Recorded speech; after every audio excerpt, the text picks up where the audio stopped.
वांगशियन county 5 प्रमुख राज्यों में बटा हुआ था और उनमें से एक उत्तरी राज्य यूलिन भी था, जहां राज्य नगर के पास एक पहाड़ था। जब भी लगातार शरद ऋतु की बारिश होती तो बादल और कोहरा पहाड़ों के बीच फैल जाते और देर तक छाए रहते। पहाड़ पर स्थित ताओवादी मंदिर अक्सर बादलों और धुंध के बीच खड़ा हुआ प्रतीत होता था, जिससे गुलाबी चमक उठती थी। हालांकि यह पर्वत ऊंचा नहीं था, फिर भी स्वर्ग और पृथ्वी की रचना के कारण ये शरद ऋतु की वर्षा की विपत्ति से बचा रहा और बादलों के मंथन के शानदार दृश्य को देख सकता था। 300 साल पहले एक ताओवादी यहाँ आया और ताओवादी संप्रदाय की एक शाखा, जिसे क्लाउड मिडिल टेम्पल के नाम से जाना जाता है, को आगे बढ़ाया। इसे बादलों के बीच स्थित मंदिर वांगशियान का अद्भुत दृश्य माना गया।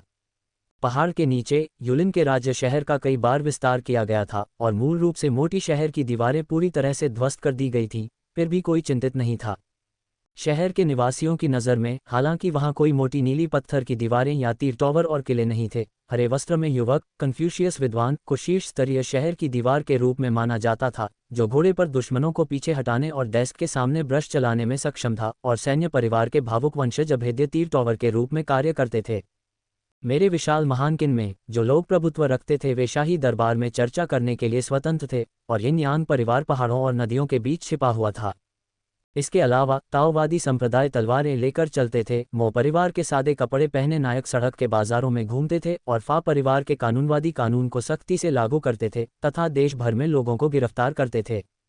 शहर जितना बड़ा होगा उतना ही अधिक आत्मविश्वास और भव्यता महसूस की जा सकेगी। ये सार्वभौमिक शांति का युग होगा जहां राष्ट्र श्रद्धांजलि अर्पित करने आते थे। ये समृद्धि किन के सम्राटों की पीढ़ियों द्वारा प्राप्त की गई थी, जिन्होंने तलवारें चलाईं और दुनिया पर प्रहार किया। 18 लौ घुड़सवार सेना के मार्ग पूरे देश में फैले हुए थे। सैन्य जनरलों ने मौत का सामना किया और नागरिक अधिकारियों ने मृत्यु तक परामर्श करने का साहस किया। हालांकि छोटी मोटी बाधाएं आईं, लेकिन वे आमतौर पर लोगों की आजीविका को प्रभावित किए बिना कुछ ही दिनों में निपट जाते थे। यूलिन शहर से लगभग 1 मील बाहर विलो पवेलियन नामक एक लंबा मंडप था, जो कई मील तक फैला हुआ था और जिसके दोनों ओर विलो के पेड़ लटके हुए थे, जहां विदा होने को मजबूर करीबी मित्र अपनी विदाई कह सकते थे। साल के अंत का त्योहार करीब आ रहा था और हर जगह बिछड़ते हुए कई लोग दिखाई दे रहे थे। उनमें से कई विद्वानों के वेश में थे, जिनमें से कुछ अगले साल की बसंत ऋतु की परीक्षाओं के लिए अपने साथी शिक्षकों से मिलने के लिए राजकीय शहर में ही रुकने की योजना बना रहे थे, जबकि कुछ जो पहले से ही सफ़ेद बालों से निराश थे इस उदास जगह को छोड़कर अपने गृहनगर लौटने की तैयारी कर रहे थे। केनफेई विलो मंडप के नीचे बैठा था। वह आधिकारिक सड़क को देखते हुए विचारों में खोया हुआ था। आज के वर्षांत उत्सव का आयोजन वांगशियान काउंटी के ताओवादी संप्रदाय शाखा क्लाउड मिडिल मंदिर द्वारा किया गया, जिसमें ग्रेट किन के संगीत ब्यूरो और विभिन्न अकादमियों ने पूर्ण रूप से भाग लिया, जिसमें सैन्य परिवार प्रशिक्षण मैदान भी शामिल था, जहां आज युद्ध प्रदर्शन आयोजित किए गए। युद्ध ड्रम और हथियारों की जयकार के साथ एक शक्तिशाली गति पैदा की गई। सरकारी सड़क पर गाड़ियों की भीड़ थी। सभी गाड़ियां उत्सव में भाग लेने आए विभिन्न क्षेत्रों से आए गणमान्य व्यक्तियों की थीं। फिर भी नीले वस्त्र वाला युवक कहीं दिखाई नहीं दिया। एक और गाड़ी के गुजरने के बाद किनफेई ने अपनी नज़रें फिर से केंद्रित की और मेज से गर्म पीली शराब का एक प्याला उठाया और एक ही घूंट में पूरी पी गया।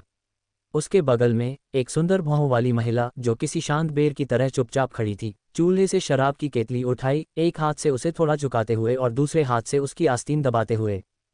शराब बिना किसी हलचल के आराम से गिलास में भर गई और जब गिलास लगभग 80% भर गया तो उसे बड़े करीने से रोक दिया गया। फिर चांदी की केतली को वापस किनारे रख दिया गया। वह बिना कुछ बोले वापस बैठ गई। पूरी तरह से सफ़ेद कपड़े पहने, उसकी ऊपर से ढकी हुई केप भी बर्फ की तरह साफ थी। उसने अपनी बाहों में एक छोटा नाजुक ढंग से बनाया हुआ हैंड वार्मर पकड़ा हुआ था, जिस पर चीड़ के पेड़ों के बीच नाचते हुए सारसों की आकृतियां बनी थीं, जिनसे धुएं और धुंध की लपटें निकल रही थीं, जो उसके साफ और ठंडे स्वभाव को और भी उभार रही थीं। यद्यपि उसकी दृष्टि अनजाने में ही उस उदासीन और यहाँ तक कि एकाकी युवक की ओर चली गई, फिर भी उसके हृदय में जिज्ञासा भर गई। वह संगीत ब्यूरो की एक शिष्या थीं, जो प्रतिभा और सौंदर्य दोनों में विशिष्ट थीं। हालांकि उनका संगीत 9 हेवंस रिंग या महान ऋषियों की खोई हुई ध्वनि जैसा तो बिल्कुल नहीं था, फिर भी वह इतना गहरा था कि उड़ते हुए पक्षियों को रोक देता और लोगों में उदासी पैदा कर देता। 2 तलवारों के साथ नृत्य करते हुए वह पहले से ही गरजने वाली शैली में निपुण थीं। उसे आज उत्सव में तलवार नृत्य का नेतृत्व करना था, लेकिन हवेली के मालिक ने उसे इस युवक के साथ जाने के लिए नियुक्त किया था। हवेली के मालिक ने उसके साथ बहुत अच्छा व्यवहार किया और स्वाभाविक रूप से उसे कोई आपत्ति नहीं थी।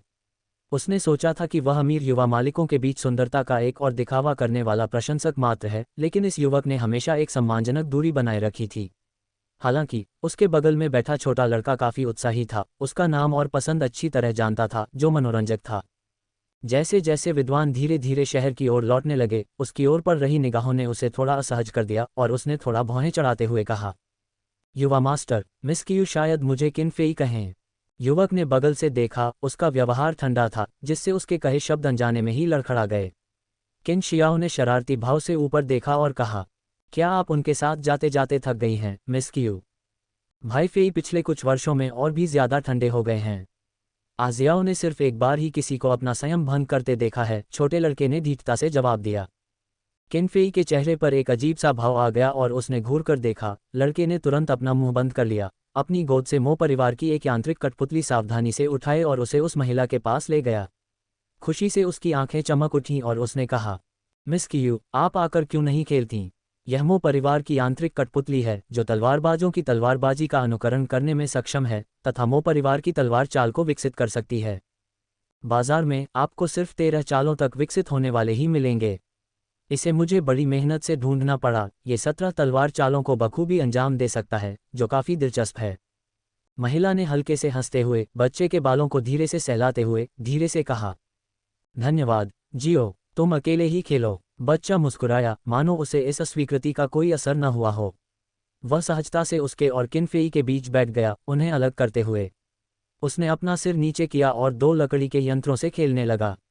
बच्चे के इस व्यवहार का अनुसरण करते हुए लकड़ी की दोनों तलवारें एक दूसरे पर लचीले ढंग से हमला और बचाव कर रही थीं, लगभग सामान्य तलवारों से अलग नहीं, जिससे लोग सचमुच दूसरी नज़र से देखने को मजबूर हो गए।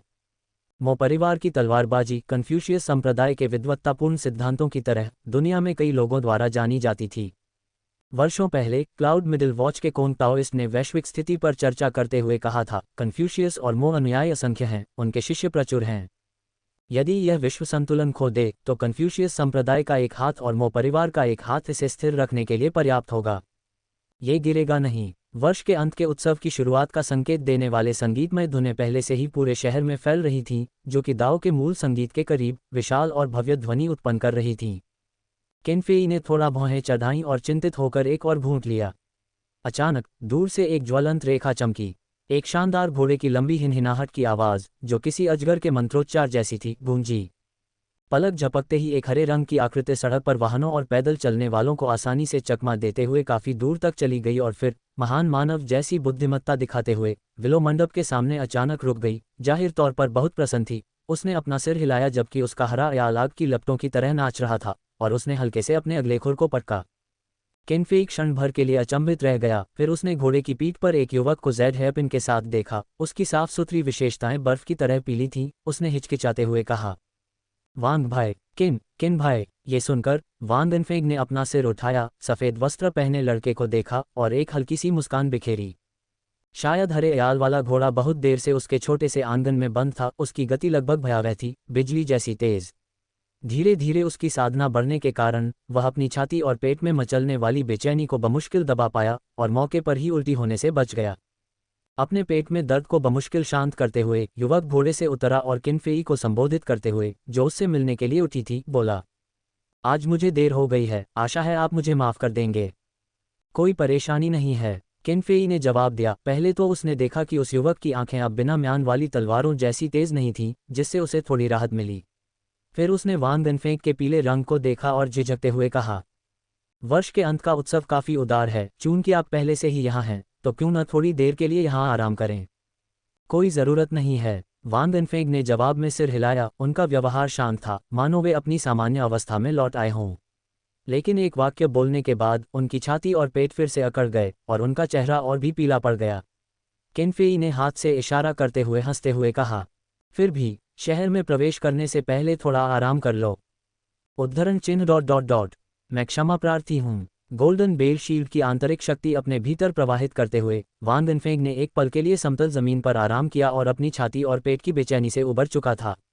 समूह उठा और शहर के केंद्र की ओर जाने वाले आधिकारिक मार्ग पर चल पड़ा, जबकि नौकरों ने स्वाभाविक रूप से चूल्हे और शराब के प्यालों को समेटने का काम संभाल लिया। वांग इनफेंग ने बागडोर अपने बाएं हाथ में थाम रखी थी। सिर्फ 2 काउंटी शहरों का दौरा करने के बाद उसने उन्हें बेहद समृद्ध पाया, फिर भी उनकी तुलना स्टेट सिटी से नहीं की जा सकती थी। किनफेई ने उसका व्यवहार देखा और शहर के दृश्यों का वर्णन करना शुरू कर दिया। वर्षांत उत्सव सिर्फ उच्च अधिकारियों और कुलीनों का एक गरिमामय और गंभीर जमावड़ा नहीं था, बल्कि एक पूरे शहर में होने वाला उत्सव था। पूरे शहर में एक उल्लासपूर्ण माहौल छाया हुआ था। व्यापारी नई नई लालटेनें लटकाए हुए थे और जोर जोर से अपना सामान बेच रहे थे, जिससे कोई भी अनजाने में उसमें विलीन हो जाता था। कियुरुशुई चुपचाप दोनों युवकों की बातें सुन रही थी। केनफेई ने पहले ही एक दूसरे को उनके नाम बता दिए थे। वान देनफेंग नाम का वह युवक स्वभाव से तो अच्छा था, लेकिन ऐसा लग रहा था जैसे वह पहले कभी किसी भीड़भाड़ वाली जगह पर न गया हो और साधारण दृश्यों में भी उसकी गहरी रुचि थी। लेकिन उसके पीछे जो शानदार घोड़ा था वह एक दुर्लभ नस्ल का था, जिसे कई उच्च अधिकारी और रईस प्राप्त नहीं कर सकते थे। एक तरफ किंजियो ने मो फैमिली मैकेनिज्म को पकड़ रखा था, अपने सामने दो युवकों को देख रहा था, कसकर भौहें चढ़ा रहा था और बड़बड़ाते हुए मुंह बना रहा था। तुम्हारी बहन, अगर भाई को कोई आदमी पसंद आ गया तो। संगीत की धुनों में पारंगत और अपनी मार्शल आर्ट में उनका इस्तेमाल करने में सक्षम कियुरुशुई की सुनने की क्षमता स्वाभाविक रूप से असाधारण थी। ये सुनकर वह से बिना नहीं रह सकी और बच्चे के काले बालों को हल्के से थपथपाते हुए सोचने लगी कि इतने छोटे बच्चे के इतने सारे विचार कैसे हो सकते हैं। उसके नाजुक और सुंदर चेहरे को देखकर वह सोचती थी कि भविष्य में वह कितनी बेटियों को परेशान करेगा।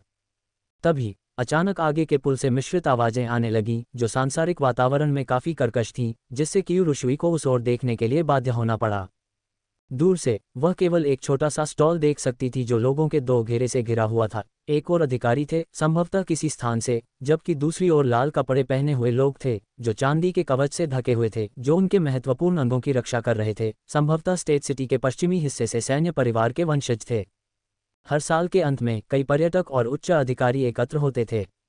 उन्होंने खूब आनंद उठाया और शहर के विक्रेता और भी अधिक खुश थे, क्योंकि वे साल भर से एकत्रित अपनी अनोखी वस्तुओं को बेच रहे थे, जिन्हें सामान्य दिनों में बेचना कठिन होता था। कियुरुशुई ने अपनी निगाहें हटा लीं। उसने सोचा कि यह किसी वस्तु को लेकर विवाद होगा और शीघ्र ही बाजार के प्रबंधन का प्रभारी अधिकारी विवाद को सुलझाने के लिए आएगा। वान देनफेंग ने भी वह आवाज़ सुनी और सहज ही मुड़कर देखने लगा। कई 100 मीटर की दूरी के बावजूद उसे एक जोड़ी साफ निर्मल आंखें एक दिशा में चुपचाप देखती हुई दिखाई दीं। उन आंखों ने मानो कुछ महसूस किया और उसकी ओर मुड़ गईं। हालांकि उसने सिर्फ एक जोड़ी आंखें ही देखीं, वान देनफेंग ने उनके भीतर की धुंधली भावना को साफ साफ महसूस किया। पहले तो चौंका, फिर आसमान में चमकते बादलों जैसी चमक बिखेरी। युवक की आवाज़ अचानक बंद हो गई। केनफेई चल रहा था जब उसने देखा कि वान देनफेंग भी रुक गया था और उसने जिज्ञासा से पूछा, भाई वांग। कई बार पुकारने के बाद वान देनफेंग होश में आए और बोले, कुछ नहीं, मुझे तो बस लगा कि कोई पुराना दोस्त मिल गया। अपनी बात पूरी करने से पहले, हालांकि उसने उस तरफ देखा नहीं था, युवक अभी भी उन आंखों में खोया हुआ एहसास महसूस कर सकता था, मानो कोई शांत बिल्ली का बच्चा जिसे छोड़ दिया गया हो। वान देनफेंग के दिल में अपराधबोध की एक गहरी भावना उभर आई और वह आगे बोल नहीं सका। उसने अपना मुंह खोला, एक कड़वी मुस्कान के साथ झुका और आह भरी, भाई किन, कृपया एक क्षण रुकें, मुझे आपकी मदद करनी है। केनफेई थोड़ा चौंका, फिर उसने देखा कि वान देनफेंग पलटकर एक खास दिशा में तेजी से आगे बढ़ रहा है, मानो एक पल के लिए रुकना भी उसे तकलीफदेह होगा। उत्सुकतावश उसने मुड़कर कियुरुशुई की ओर देखा, जो उतनी ही स्तब्ध थी, और बोला, मिस कियू, अगर आपको कोई आपत्ति न हो तो क्या हम भी जाकर देखें। महिला ने सिर हिलाया और धीरे से कहा, मैं युवा स्वामी की इच्छा का पालन करूंगा। वान देनफेंग भीड़ के बीच से गुजरा और उसने देखा कि गुलाबी रंग के कपड़े पहने, गर्मी के लिए रोएदार एक छोटी बच्ची चुपचाप उसे साफ और पवित्र आंखों से देख रही थी। फिर भी न जाने क्यों वान देनफेंग को उसमें थोड़ा गुस्सा महसूस हुआ, मानो वह कह रही हो, क्या तुम नहीं आ रहे थे। युवक अपनी मुस्कान रोक नहीं सका। उसने ऊपर देखा तो छोटी बच्ची की माँ दिखी, थोड़ा सिर हिलाया, फिर छोटी बच्ची के पास बैठ गया और धीरे से उसके मुलायम बालों को सहलाते हुए उसे सांत्वना दी। यह मेरी गलती थी, मुझे सीधे आना चाहिए था। उस समय मैं बस भाईकिन का अभिवादन कर रहा था। तुम नाराज तो नहीं हो? लेकिन आप स्पष्ट रूप से क्रोधित थे। बेशक मैंने जो कहा वह सच था। वान देनफेंग ने यह नहीं देखा था कि उनके बगल में खड़े एक मध्यम आयु वर्ग के व्यक्ति के चेहरे पर थोड़ा सा परिवर्तन आ गया था। वह युवक की हथेली को गौर से देख रहा था, जबकि वह छोटी लड़की के बालों को बिखेर रहा था, मानो वह उन्हें नोच लेना चाहता हो। जब उसने वान देनफेंग को बेपरवाही से बात करते सुना और छोटी लड़की ने कोई नापसंदगी का संकेत नहीं दिखाया, तो ऐसा लगा जैसे उसका दिल 1000 तीरों से छेदा गया हो। उसका चेहरा तुरंत पीला और उलझन में बदल गया, जैसे कि उसे किसी क्षेत्र में विनाशकारी झटका लगा हो। उसकी उंगलियां हल्की हल्की कांप रही थीं। इस समय तक युवक को आसपास के लोगों की अजीब निगाहों से घटना का कारण पता चल चुका था और उसने अपने पास खड़े युवक युवतियों के समूह की ओर देखते हुए कहा, यह ऐसी चीज़ है जो हम दोनों चाहते थे और हम दोनों में से कोई भी पीछे नहीं हटेगा। लाल कपड़े और चांदी के कवच में जीवंत भाव भंगिमाओं के साथ सामने खड़ा युवक घमंडी नहीं था, बल्कि बस मुस्कुराया और बोला, छोटी बच्ची बहुत प्यारी है और उसे सचमुच छोड़ देना चाहिए। लेकिन सैन्य परिवार की हमारी बहन भी सचमुच बहुत प्यारी है। हे, सच में नहीं मान सकते भाई। फिर उसने वान गनफेंग को आंख मारी और जानने वाली नज़र से देखा। वान गनफेंग थोड़ा चौंका, उसकी नज़र पास में ही एक आकर्षक सैन्य परिवार की लड़की पर पड़ी और वह संकेत समझ गया, लगभग जोर से हंस पड़ा। तभी भीड़ छट गई और एक दुबला पतला युवक सरकारी पोशाक पहने एक हटे कट्टे आदमी को आगे बढ़ाते हुए वहां आया। आसपास के सभी दुकानदारों ने मुट्ठियां उठाकर तीजी कहकर अभिवादन किया, क्योंकि वे रास्ते में ही कहानी सुन चुके थे और जब उन्होंने देखा तो एक और युवक वहां था। पूरी कहानी जानने के बाद वह हट्टा कट्टा अधिकारी खिलखिलाकर हंसा। उसने सहजता से विक्रेता की दुकान पर चांदी का एक टुकड़ा फेंका और सहजता से उस छोटी सी वस्तु को उठा लिया, चारों ओर भीड़ की ओर देखा और ऊंची आवाज में कहा, चूंकि यह युवाओं का मामला है तो चलिए इसे युवाओं के ही तरीके से सुलझाते हैं। झगड़ा और लड़ाई, हम कैसा नज़ारा बना रहे हैं। सभी लोग पीछे हटें, नियमों का पालन करें और लड़ें।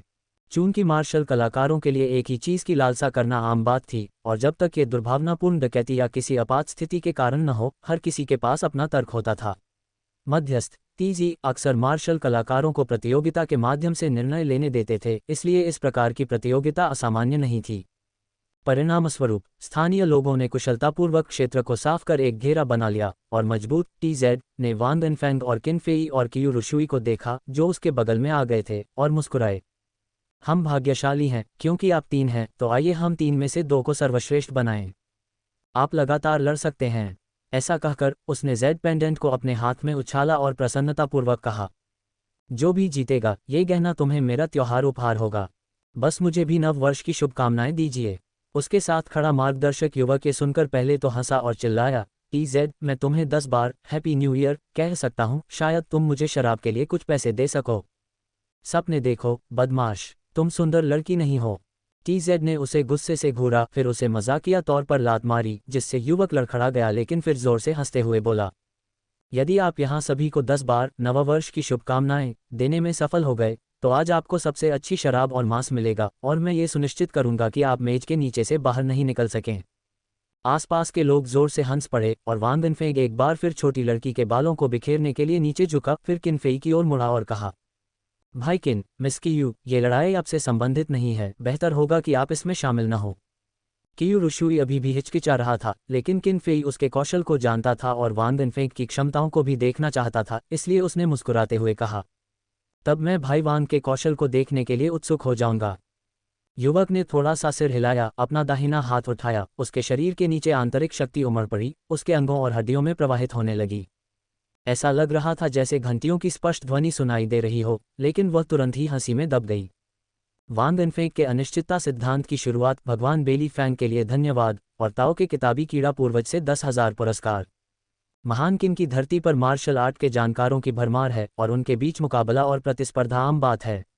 लोगों के बीच ऐसे अनगिनत मामले होते हैं जिन्हें सुलझाने में ईमानदार अधिकारी भी संघर्ष करते हैं और स्वाभाविक रूप से एक ऐसी प्रथा विकसित हो गई है जहां मार्शल आर्ट के जानकार मुकाबले के जरिए श्रेष्ठता का फैसला करते हैं। यह न सिर्फ एक आम बात है बल्कि कई मामलों में इसे एक शानदार मामला भी माना जा सकता है। वान गनफेंग ने ऐसी घटनाएं अपनी आंखों से कभी नहीं देखी थीं, लेकिन उनके बड़े बुजुर्गों द्वारा सुनाई जाने वाली कहानियों में ये हमेशा शामिल रहती थीं। जवानी में पहली मुलाकात की कहानी हमेशा याद आती, जब एक लड़का और लड़की हाथ मिलाकर एक दूसरे को जानने लगते। हर कहानी में एक मनमौजी युवती एक उद्दंड युवक के रास्ते में रोड़ा अटकाती, जो पहली बार दुनिया में कदम रख रहा था। उसका मन भव्य कल्पनाओं से भरा हुआ था। उसकी चमकीली शोभा उसे हताशा से उछलने पर मजबूर कर देती, लगभग उसे अपनी तलवार एक तरफ फेंकने, अपने घोड़े को 2 टुकड़ों में बांटने और सुअर चराने और जमीन जोतने के लिए अपने शहर लौटने पर मजबूर कर देती। चिल्लाते हुए, जियानबू को नरक में भेजो। वह ये भी सोचता था कि क्या उसके बड़े भाई के अतीत में सचमुच ऐसी कोई लड़की थी, एक सपने की तरह सताती हुई, चाहे कहानियों के युवा नायक की उपस्थिति और चरित्र में कितना भी परिवर्तन क्यों न हो, वह हमेशा उसके भाग्य में सही समय पर प्रकट होती और जरा सी भी चूकने से इनकार करती। वान गनफेंग कुछ सोच में डूबा हुआ था, तभी सैन्य परिवार के युवाओं में से एक प्रतियोगी उभरकर सामने आ गया। ये वह सबसे ताकतवर व्यक्ति नहीं था जिसे एनफेंग ने घात लगाए हुए महसूस किया था, बल्कि यह एक लड़की थी जो स्पष्ट रूप से कमजोर होने के बावजूद नाजुक नैन नक्श वाली और अपनी बहादुरी और तेज तर्रार अदा के लिए जानी जाती थी, जो अपने आसपास के लोगों से बेपरवाह थी। वह आगे बढ़ी और वान वेनफेंग से 2 मीटर की दूरी पर रुक गई। मुट्ठी बांधकर सलामी देते हुए उसने कहा, मैंने इस चुनौती पर अपनी नज़रें गड़ा दी हैं, इसलिए पहला मुकाबला मैं ही लड़ूंगा। तुम उस बच्चे के बड़े भाई हो, है ना? तुम्हारा और मेरा आमना सामना होना स्वाभाविक है। ये कहकर उसने एक सैन्य टुकड़ी की तरह रुख अपनाया, मानो कोई सैन्य टुकड़ी चारों दिशाओं में फैल गई हो। उसका व्यवहार कठोर और दृढ़ था। जैसे ही लड़की ने बोलना शुरू किया, वान वेनफेंग को लगा कि उसने गुस्से की एक बेकाबू सिसकारी सुनी है। पहले तो वह थोड़ा चौंका, फिर उसे मुड़कर देखने में कोई आपत्ति नहीं हुई। उसका मन जिज्ञासा से भर गया, फिर भी उसकी अभिव्यक्ति शांत और स्पष्ट बनी रही। उन्होंने मुट्ठी बांधने की तकनीक अपनाई और कहा, कृपया। युवा लड़की ने भौहें चढ़ाते हुए जवाब दिया, उस बच्चे के साथ प्रतिस्पर्धा करना शुरू से ही हमारी ओर से अनुचित था। मैं तुम्हें पहले कदम उठाने दूंगी। वान वेनफेंग क्षण भर के लिए अचंभित रह गए, लेकिन फिर धीरे से हंसे, गर्मजोशी से जवाब दिया, तो फिर यूनर की ओर से मैं युवती को आपके इस दयालु प्रस्ताव के लिए धन्यवाद देता हूँ। बोलने के बाद उन्होंने अपना दाहिना हाथ उठाया, हथेली खुली हुई और उंगलियां आगे की ओर फैली हुई, जैसे कोई विद्वान किसी पेड़ के नीचे किसी मेहमान को अंदर बुला रहा हो, पूरी तरह से सम्मानजनक, बिना किसी आक्रामकता के। उन्होंने धीरे से कहा, कृपया एक कदम उठाया गया है। सैन्य परिवार की लड़की ने यह देखकर अपने मुंह का कोना उठाया और एक तेज चीख के साथ एक कदम आगे बढ़ी। उसकी मुक्का किसी बड़े घोड़े के भाले की तरह जोरदार निकली, अपनी भयंकरता में भयावह। वान वेनफेंग ने एक तरफ कदम बढ़ाया, सिर्फ अपनी दाहिनी मुक्का का इस्तेमाल करके लड़की के तेज भूसे को ठीक से रोक दिया और एक कदम पीछे हटकर आसानी से उसका जोर कम कर दिया। लड़की ने हमला करते हुए चिल्लाया, लेकिन वान वेनफेंग ने साधारण मार्शल आर्ट के साथ बचाव किया। उनकी मुक्केबाजी पद्धति व्यवहारिक और सीधी थी, सैन्य परिवार के कौशल का सामना करते समय और भी अधिक। दोनों के बीच बार बार मारपीट हुई।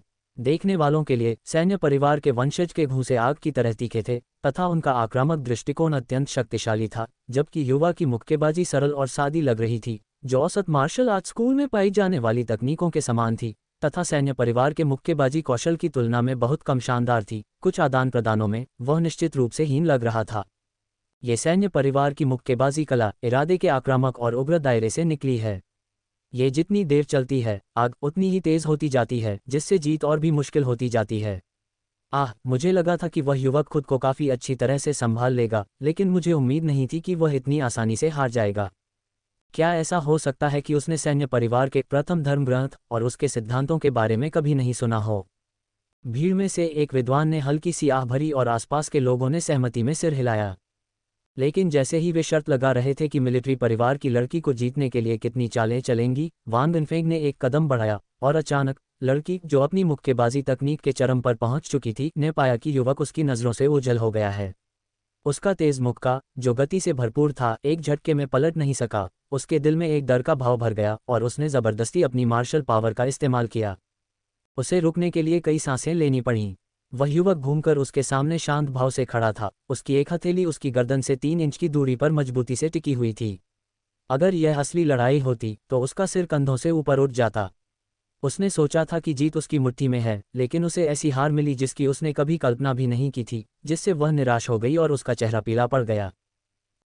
वान वेनफेंग पीछे हटे, अपना हाथ नीचे किया और मुस्कुराते हुए बोले, युवती के मुक्के बहुत तेज हैं, सीधी टक्कर में मैं उनका मुकाबला नहीं कर सकती। मैं एक तरफ छिपना चाहती थी, लेकिन मैं भाग्यशाली थी कि एक ही चाल में जीत गई। आपका सहयोग करने के लिए धन्यवाद। बगल से मुख्य बेलिफ चिल्लाया। पहले राउंड में ये युवा साथी जीत गया।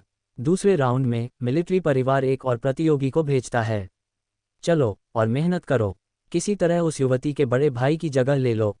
और इतनी लापरवाही मत करो, वरना जब तुम वापस आओगे तो तुम्हें ज़रूर अतिरिक्त प्रशिक्षण का सामना करना पड़ेगा। सैन्य परिवार की लड़की ने अपने निचले होंठ को काटा, मुट्ठी से सलामी दी, लेकिन फिर भी वह अपने गर्व को निगल नहीं सकी और बोली, तुम बुरे नहीं हो, लेकिन तुम मुझसे ज़्यादा अच्छे भी नहीं हो। इस बार तो बस तुम्हारी किस्मत ही अच्छी थी। वह पैर पटकती हुई दूसरे युवकों के पास वापस आ गई। जिस युवक ने पहले वान वेनफेंग से बात की थी, उसने कहीं से एक लकड़ी की तलवार निकाली और बड़ी मुस्कान के साथ मैदान में उतर गया। तलवार घुमाते हुए बोला, मैं दूसरे राउंड के लिए मंच पर आऊँगा। छोटे भाई, क्या तुम कोई हथियार ढूंढना चाहोगे? शायद अपनी 8 तरफा तलवार जैसा। वान वेनफेंग को धीरे से एहसास हुआ कि इस युवक की आंतरिक शक्ति उसके सामने बेजोड़ थी, और उसका चाबुक ताला बेहद लंबा और भारी था, जो उसकी स्पिरिट स्नैक तकनीक से भयावह प्रहार करने में सक्षम था, जिससे किसी को भी आसानी से नुकसान पहुंच सकता था। हालांकि तलवार लकड़ी की थी, मास्टर यंग ने तलवारें निकालने की इजाज़त नहीं दी थी। इसलिए मुस्कुराते हुए उसने अपनी मुट्ठी उठाए और कहा, प्रस्ताव के लिए धन्यवाद, हालांकि मैंने सबसे लंबे समय तक मुट्ठी तकनीक का अभ्यास किया है। ये सुनकर सामने तलवार लिए युवक हल्के से हंसा। उसने दोनों हाथों से तलवार पकड़ी, उसकी धार उसकी भौहों के समानांतर उसके बगल में रखी और बोला, तो फिर मैं आपसे सीखूंगा। दूसरा राउंड शुरू। गंभीर भाव लिए युवक तेजी से आगे बढ़ा, लकड़ी की तलवार को ऐसे पकड़ा जैसे कोई बाघ अपने शिकार पर झपटता है और वान बिनफेंग पर टूट पड़ा। ये तलवार महान किन की मानक युद्ध तलवार के अनुरूप बनाई गई थी। अभी करीब नहीं पहुंचा था, वह पहले से ही ऊपर से कई वार कर रहा था। हालांकि विशेष रूप से शक्तिशाली नहीं, वे एक भयंकर तूफान की तरह बहुत तेज थे और उसकी चाल से एक तूफानी बवंडर पैदा हो रहा था। वान बिनफेंग लगातार पीछे हटता रहा। हर बार जब उसकी मुट्ठी या हथेली तलवार को छूती तो वह तेजी से पीछे हट जाता, मानो उसे कोई हरा दे। सैन्य परिवार की मार्शल आर्ट्स में गति सर्वोपरि है। कुछ ही क्षणों में अखाड़ा हवा की तरह ब्लेड की परछाइयों से भर गया और हवा के लगातार कटने की आवाज ने दर्शकों की भीड़ को हौंफने पर मजबूर कर दिया, तलवार की चाल के जोर से पीछे हटने पर मजबूर कर दिया।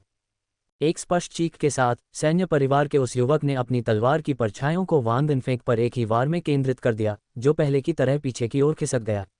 इस जोर से उसके काले बाल थोड़े ऊपर उठ गए। उसी क्षण, शायद ज्यादा जोर लगाने की वजह से, लकड़ी की तलवार का ब्लेड अचानक एक झटके से टूटकर बिखर गया।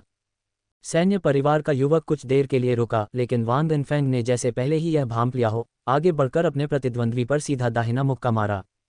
सैन्य परिवार के युवक का दिल तेजी से धड़क रहा था जब वह पीछे हटने के लिए तरह तरह की हरकतें कर रहा था। आखिरकार रुककर उसने राहत की सांस ली। उसने अपने प्रतिद्वंदी का सामना तलवार की नोक से करने की योजना बनाई थी, लेकिन जैसे ही उसने ऊपर देखा, उसने उस युवक का शांत चेहरा देखा, जिसकी उससे दूरी बिल्कुल भी नहीं बदली थी, जिससे उसके दिल में अचानक डर पैदा हो गया। और मुट्ठी उसकी आंखों के ठीक सामने थी। उसकी गति में कोई बदलाव नहीं आया था, वह उसके माथे के सामने मजबूती से टिकी हुई थी, उसके काले बालों को थोड़ा हिला रही थी। सैन्य परिवार का युवक थोड़ा सख्त हो गया और वान बिनफेंग ने धीरे से अपनी दाहिनी मुट्ठी वापस ले ली, अपने प्रतिद्वंद्वी की टूटी हुई लकड़ी की तलवार को देखते हुए, और धीरे से कहा, ऐसा लगता है कि भाग्य ने हमारा साथ नहीं दिया। इस मुकाबले के लिए धन्यवाद। सैन्य परिवार के युवक ने अपना मुंह खोला, लेकिन बोल नहीं सका, जबकि हट्टा कट्टा मुखिया खिलखिलाकर हंसा। सैन्य परिवार के लड़कों, यही तो स्वर्ग की इच्छा थी। हाँ हाँ नौजवान, यह अब तुम्हारी बहन का है। ऐसा कहकर उसने जेड पेंडेंट वान बिनफेंग की ओर फेंक दिया, फिर वापस टाल की ओर मुड़ा और चिल्लाया, वह लकड़ी की तलवार किसने बेची? बाहर आओ, आज ऐसी घटनाओं के कारण मुझे किसी भी दोष का गहन निरीक्षण करना होगा। शोरगुल के बीच युवक कुछ स्तब्ध सा अपने साथियों के पास वापस चला गया। पहले हारी हुई लड़की ने उसे दिलासा दिया, बड़े भाई निराश मत हो, ये तो बस उसकी खुशकिस्मती थी, उसकी ताकत तो बस मेरी ही तरह है, वह तुम्हारा मुकाबला कैसे कर सकता है बड़े भाई? भाग्यशाली उद्धरण चिन्ह। युवक धीरे से बुदबुदाया, लेकिन फिर उसे अपनी मुट्ठी याद आई जो उसके माथे के सामने मजबूती से टिकी हुई थी, और वह खुशमिजाज युवक जिसने तरह तरह की हरकतें की थी, फिर भी उनके बीच की दूरी जरा भी नहीं बढ़ाई थी। वह गंभीर लग रहा था और धीरे से अपना सिर हिलाते हुए बोला, नहीं, उसकी मार्शल आर्ट मेरी मार्शल आर्ट से कहीं बेहतर है। वह बिना पीछे छूटे सीनियर भाई यांग से भी मुकाबला कर सकता है। यह आकलन सुनकर सैन्य परिवार के कई शिष्यों के भाव बदल गए और वे सहज ही उस लंबे, अग्रणी युवक की ओर मुड़ गए। वरिष्ठ भाई यांग के चेहरे के भाव लकड़ी जैसे थे, और यह सुनते ही उनकी आंखें थोड़ी बदल गईं। उन्होंने धीरे से सिर हिलाया और फिर गला साफ करते हुए अपनी आवाज़ ऊंची कर ली।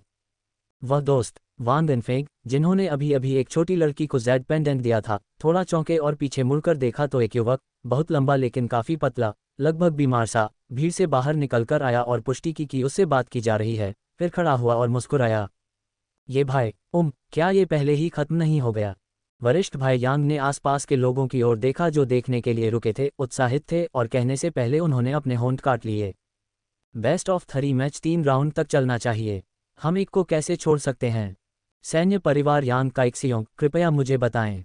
उनकी आवाज़ गूंज उठी, जोरदार हो गई, और आसपास का माहौल तुरंत अधिक जीवंत हो गया, यहाँ तक कि वहाँ से जा रहे निवासी भी रुक गए और पुनः एकत्र हो गए।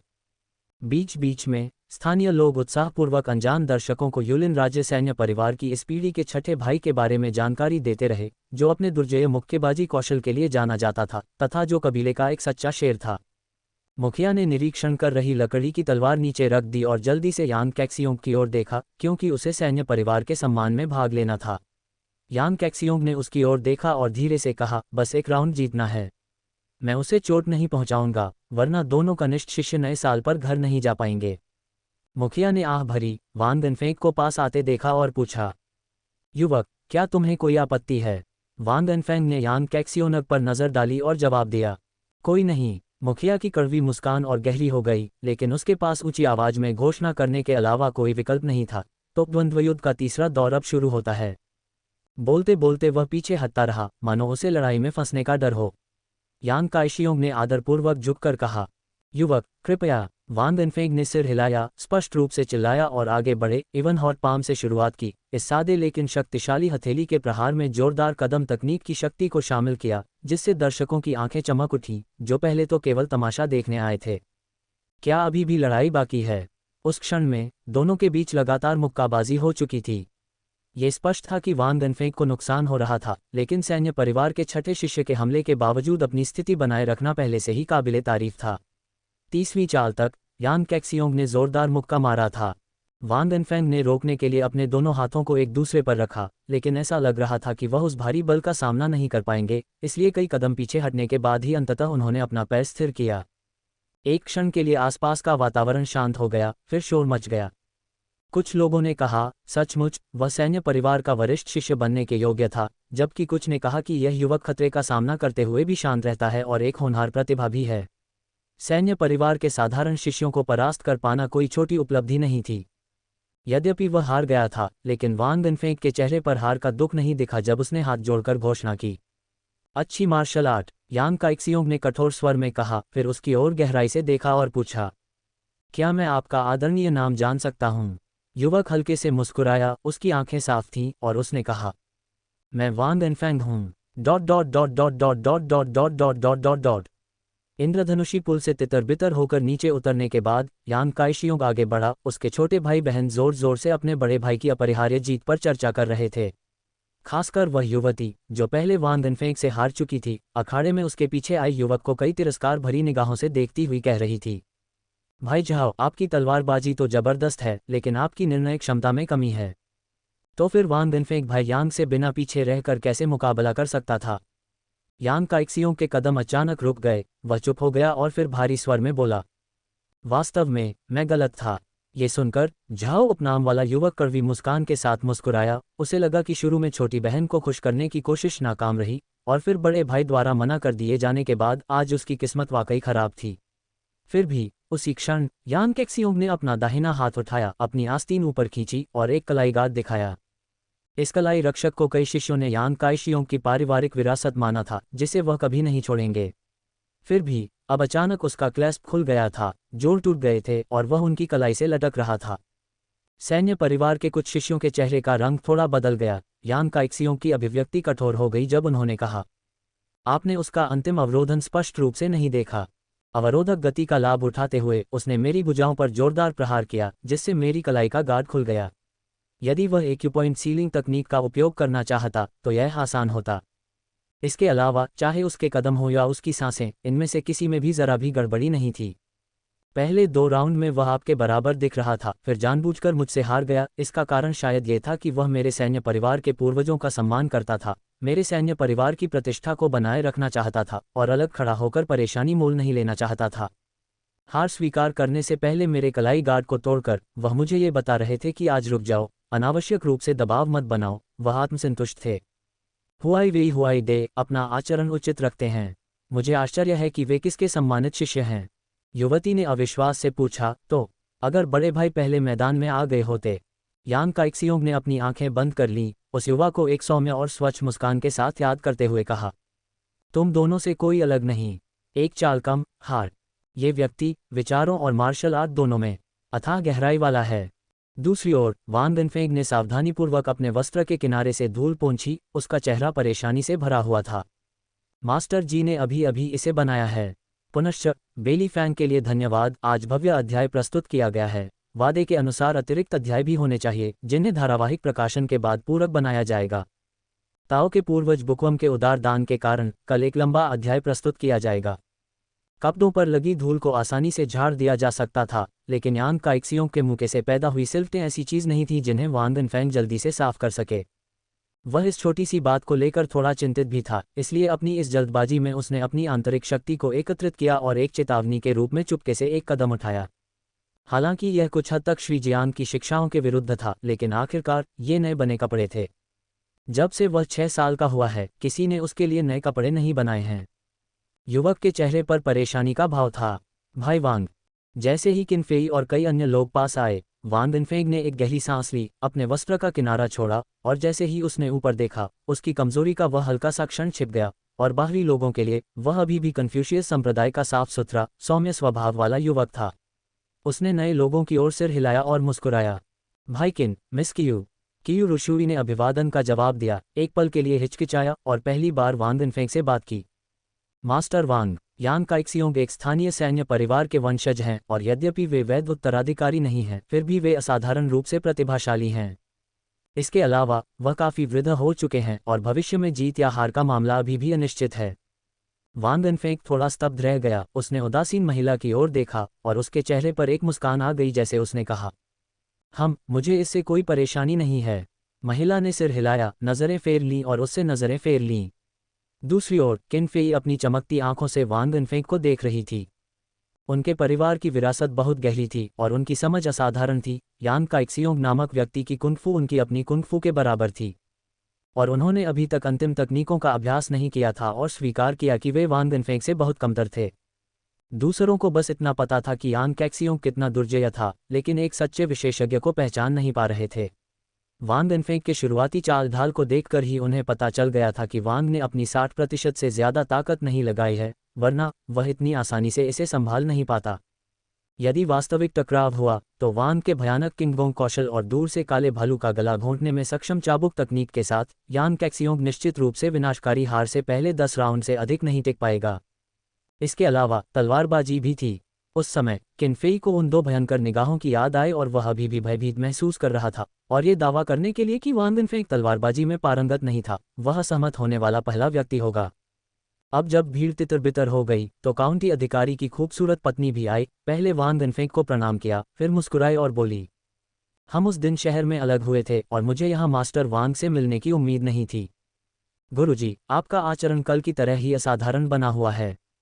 वांग इनफेंग मुस्कुराए और बोले, महारानी, फिर भी आप अतीत से 3 गुना आगे हैं। महिला क्षण भर के लिए स्तब्ध रह गई, फिर हल्के से हंस पड़ी।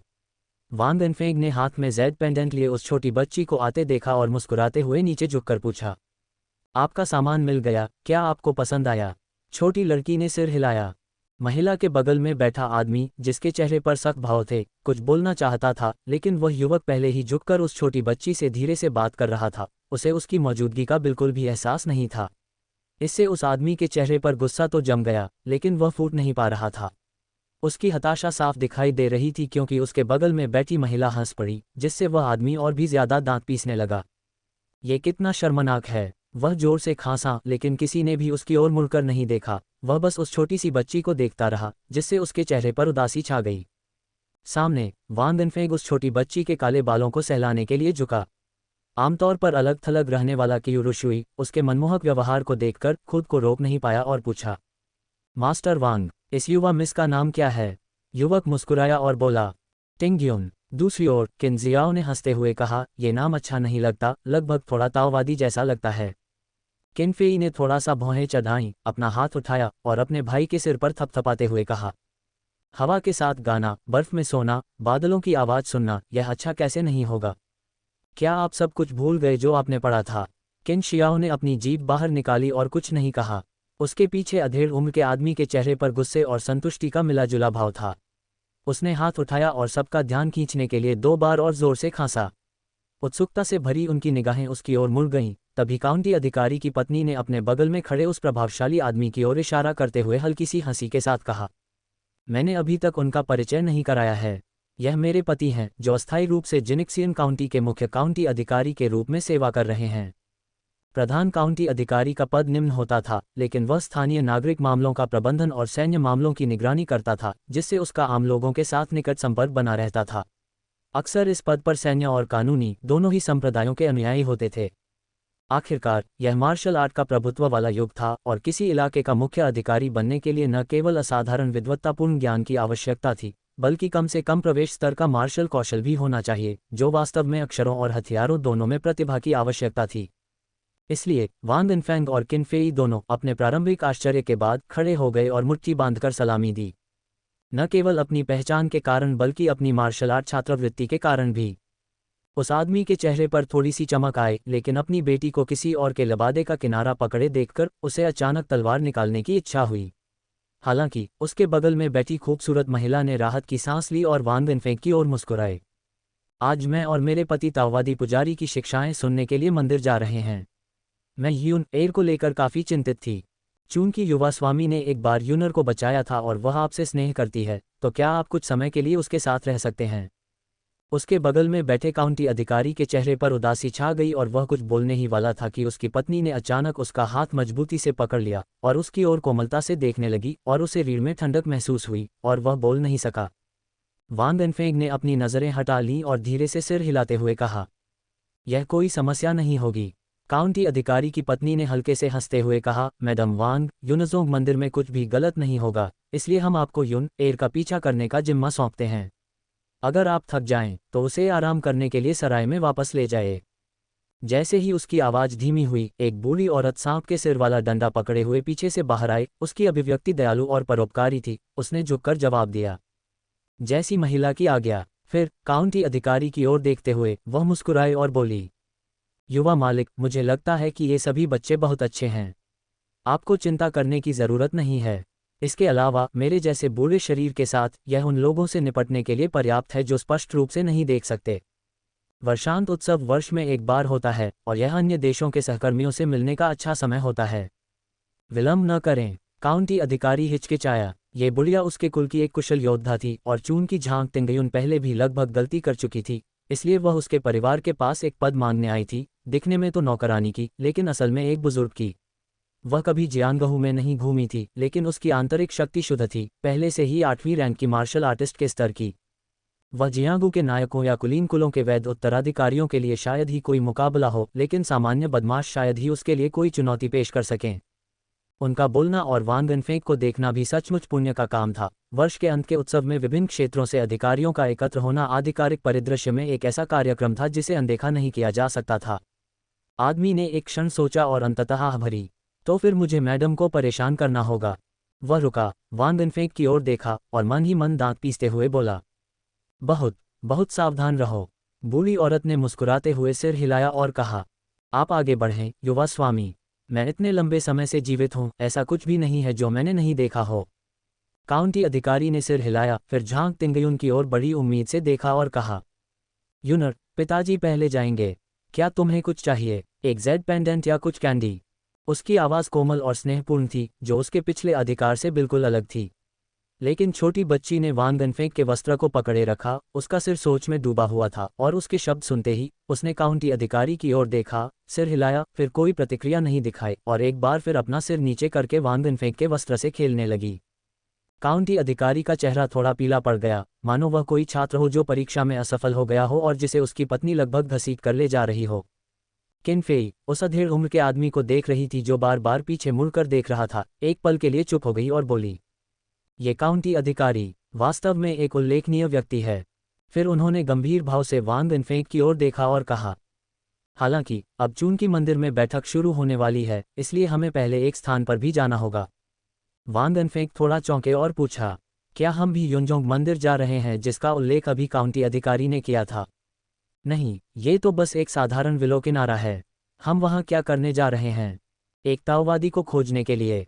कियू रुशुई, जो हमेशा एक ठंडी अभिव्यक्ति बनाए रखती थी, उसकी अभिव्यक्ति में थोड़ा बदलाव आया। उसके चेहरे पर कई भावनाएं झलक रही थीं और उसने कहा, उद्धरण चिन्ह डॉट डॉट डॉट, क्या ये वही है? पुनश्च उदार दान के लिए धन्यवाद। आज लिखने में थोड़ी परेशानी हो रही है। दूसरा अध्याय लंबा होना चाहिए तथा कल एक और लंबा अध्याय होगा। सभी को जल्दबाजी करने की आवश्यकता नहीं है। वांग इनफेंग थोड़ा रुका। हालांकि कियू रुशुई से उसकी यह पहली मुलाकात थी, फिर भी वह समझ गया कि वह स्वभाव से ही एकांतप्रिय और विरक्त है। लेकिन लियूटी से ताओवादी के बारे में सुनकर ही उसकी प्रतिक्रिया इतनी तीव्र हो गई कि उत्सुकता जाग उठी। किन फेई ने सिर हिलाया, वांग इनफेंग को अपने पीछे आने का इशारा किया और धीरे धीरे चलते हुए कहा, वह एक ताओवादी था। निश्चित रूप से एक ताओवादी का एक ताओवादी नाम होना चाहिए, लेकिन उसने ऐसा नहीं किया। अपनी युवावस्था में उसने ताओवादी संप्रदाय के इरादों की शून्यता और पवित्रता को ग्रहण किया, सबसे उत्कृष्ट आकांक्षाओं के लिए प्रयास किया और खुद को कौन ताओवादी कहा।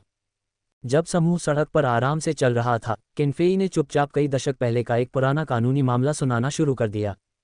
मुख्य पात्र का नाम अज्ञात था और जिन्हें पता था वे अब इस दुनिया में नहीं रहे, इसलिए उसे बस कौन ताओवादी कहा जाता था। कहानी सीधी सादी थी। एक उन्मुक्त विचारों वाला युवा ताओवादी उस समय के संगीत ब्यूरो के सबसे उत्कृष्ट शिष्य से मिला, एक महान कौशल और युवा उत्साह वाला मार्शल कलाकार, दूसरा दिव्य अनुग्रह की एक सुंदरी जिसके तलवार नृत्य ने शहर को मोहित कर लिया, और स्वाभाविक रूप से ये पहली नज़र का प्यार था। युवक का संप्रदाय एक तपस्वी संप्रदाय था जहाँ किसी को प्रेम प्रसंग में नहीं उलझना चाहिए था। कौन ताओवादी उसकी खातिर संप्रदाय में लौट आया और अपने गुरु के सामने अपने पापों को स्वीकार किया, अपनी तलवार चट्टान पर फेंक दी, अपने ताओवादी वस्त्र उतार फेंके, अपना सारा अतीत त्याग दिया और एक नया नाम अपनाया, ली जुआन यी। रहस्यमय संप्रदाय बहुत विशाल था, फिर भी उसने उसके लिए उसे त्याग दिया। ली शुआन यी उस जगह पर इंतजार कर रहा था जिस पर उन्होंने सहमति जताई थी। वह इंतजार करता रहा, लेकिन लड़की कभी नहीं आई। लड़की गायब हो गई। वह एक साधारण संप्रदाय भ्रमण के दौरान गायब हो गई और संगीत ब्यूरो के लोग भी उसका कोई सुराग नहीं ढूंढ पाए। ली शुआन यी ने उस परिचित व्यक्ति को हर जगह बेतहाशा खोजा, हिम्मत करके कुख्यात संप्रदायों के इलाकों में घुस गया, लेकिन अंत में कुछ नहीं मिला। अपने बुरी तरह घायल शरीर को घसीटते हुए वह अपनी आखिरी उम्मीद के साथ नियत स्थान पर प्रतीक्षा करने लगा। उन्होंने पूरे 30 साल इंतजार किया।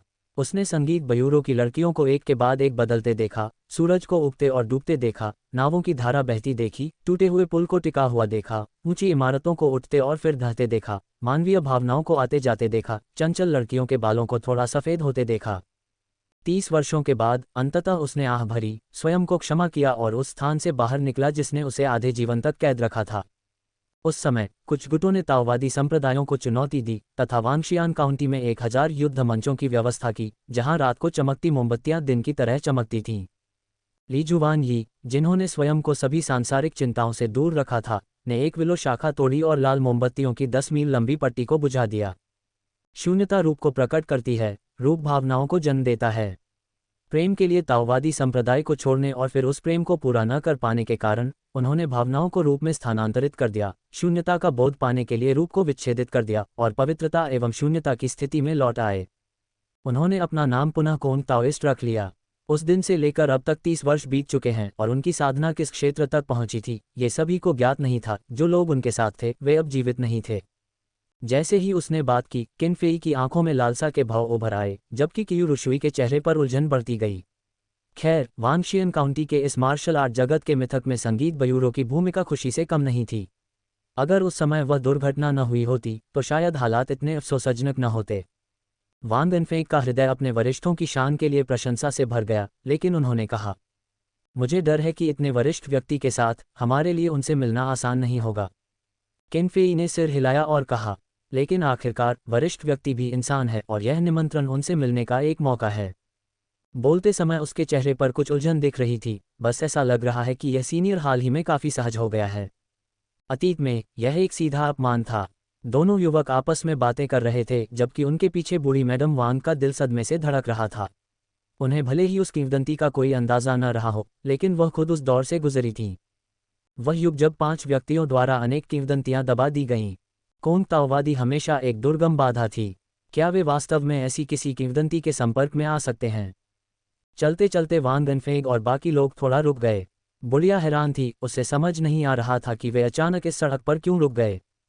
लेकिन वांग इनफेंग की दृष्टि में उसे आगे एक विलो का तटबंध दिखाई दे रहा था। कड़ाके की सर्दी पड़ रही थी और बाकी सब बंज था, लेकिन विलो का वह तटबंध सदाबहार बना हुआ था। बर्फ से घिरा, फिर भी खिले हुए फूलों से लदा, विलो की शाखाएं हल्के से नाच रही थीं। ये दृश्य अत्यंत सुंदर था, इतना कि पूरी दुनिया रुक जाए, फिर भी लोग जल्दी जल्दी आगे बढ़ रहे थे, मानो विलो तटबंध किसी तरह इस सांसारिक दुनिया से अलग हो गया हो। ये वहाँ था, लेकिन ऐसा लगता था कि आम लोग इसे बिल्कुल नहीं देख सकते थे। वांग इनफेंग और किनफेई को स्वयं यह एहसास नहीं था कि उनके द्वारा पकड़े गए निमंत्रण पत्र के नीचे स्थित शुभ बादलों से मंद प्रकाश निकल रहा था, जिससे एक अनोखी आवृत्ति निकल रही थी, जिससे उन्हें सांसारिक दुनिया के बीच आगे की असामान्य घटना को देखने में मदद मिली। वांग इनफेंग और किनफेई ने एक दूसरे को देखा और आगे बढ़े, और इससे पहले कि बुढ़िया कुछ समझ पाती, दोनों युवक और किनजियाओ गायब हो चुके थे।